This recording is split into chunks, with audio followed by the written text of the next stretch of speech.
Hey, what's going on everyone? Welcome to an update style video for Project Stevorium. Today we're going to be covering patch 1.1, the very first patch Stevorium has ever had, and I assume you know what Stevorium is at this point, but in case you don't, I will roll the intro.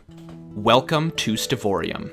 Stevorium is a fantasy RPG overhaul that adds new gods, elements, origins, and classes to your regular Origins experience. In Stevorium, you choose a god to worship. Each god is generally tied to a specific element: electricity, fire, water, nature. Each element has two completely unique origins attached to it that offer vastly different playstyles and experiences. Every origin also evolves with multiple side quests to unlock new abilities for your origin and to become stronger the longer you play. Stevorium is launching with 4 elements, but as we continue to expand our community, new gods and new elements will be joining us along the way. Without further ado, it's my pleasure to welcome you to Project Stevorium.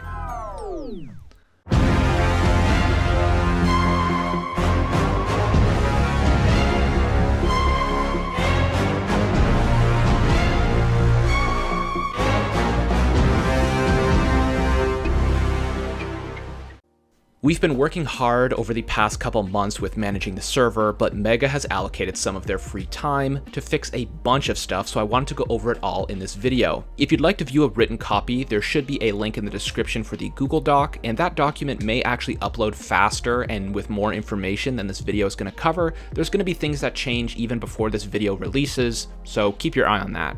Before we get into this patch note, I would really appreciate it if you subscribed and dropped a like on the video. It really means a lot now that I'm back at university and I'm working, and it's really hard for me to squeeze these videos out, so liking and subscribing is a great way to show me that, you're there, you're enjoying the content, and, that it's not hopeless. And maybe, YouTube, just maybe it's something I can do.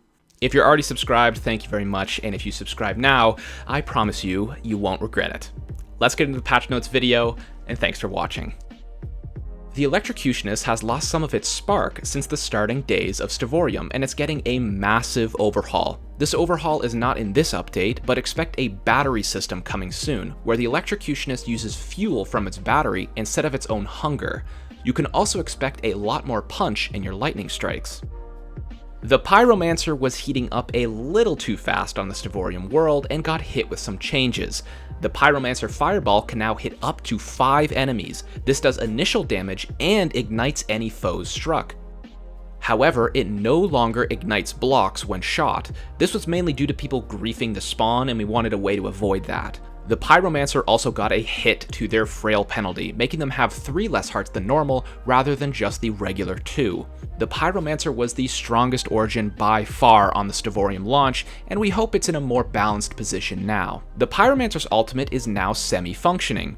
You have a heat bar for your ultimate, and you may ignite yourself until this bar runs out. We still have a few things to tweak with this ability that are dependent on Mega's actual mod and not the datapack, so in the future expect that this ability will light other players and other entities on fire as well, not just yourself. The Magma Guardian has also been very strong, and we're adjusting it so its hot streak slows down just a little. The Magma Guardian's bulky ability now makes them do half damage with swords, axes, and tridents. Originally, they only got the debuff from swords and axes, but due to the Hellfork's popularity and synergy, they've been doused just a little. Magma Guardian's Obsidian Defense has also changed. Obsidian Defense no longer ignites you, and the hunger effect has been changed to blindness. On the plus side, we've given them a lot more absorption on this ability. Up next is the Submerged. These guys have been getting the short end of the trident for quite some time, so we implemented a few quality of life buffs. The Submerged Water Pulse has been changed so that it travels much smoother underwater, and we've also massively decreased the times of their active abilities. Water Pulse has been changed from a 60-second cooldown to a 30-second cooldown, and Aqua Rush has changed from a 90-second cooldown to a 15-second cooldown. We hope this splashes a little more life into this underused origin, and we know Aquata players will be happy. The Terrahydron is the Submerged cousin, and it's been hit with a massive bug fix and a change to Slimy Hide. Slimy Hide used to negate the value of the player's armor, which understandably was not fantastic. Now it provides 1.5 armor toughness, which is much more useful in the endgame for all Terrahydron players. Not to mention your armor actually does stuff now, so sorry about that. Last but certainly not least, the nature element. You leafed us... Okay, that was a stretch. You left us a lot of comments about what was weak and what was strong, so we made a couple changes. We've decided to extend a branch to the Treant, the less favored origin of the two. Stranglethorns are now fully operational and absolutely chuck your opponents into the atmosphere. Upon getting your ultimate ability, the Treants also get 5 bonus hearts instead of 2. You heard me right, the Treants are big boys now. Floraling, Floraling, Floraling. These guys have been a thorn in too many sides, so we had to shear them down just a bit. Floralings can no longer use shields, and total hearts have been decreased to 4 instead of the regular 3.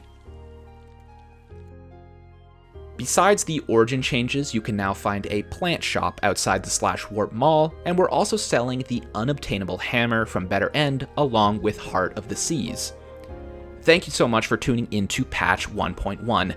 We hope to see you in the world of Stevorium trying out the new update. Take care, and I'll see you in the next one.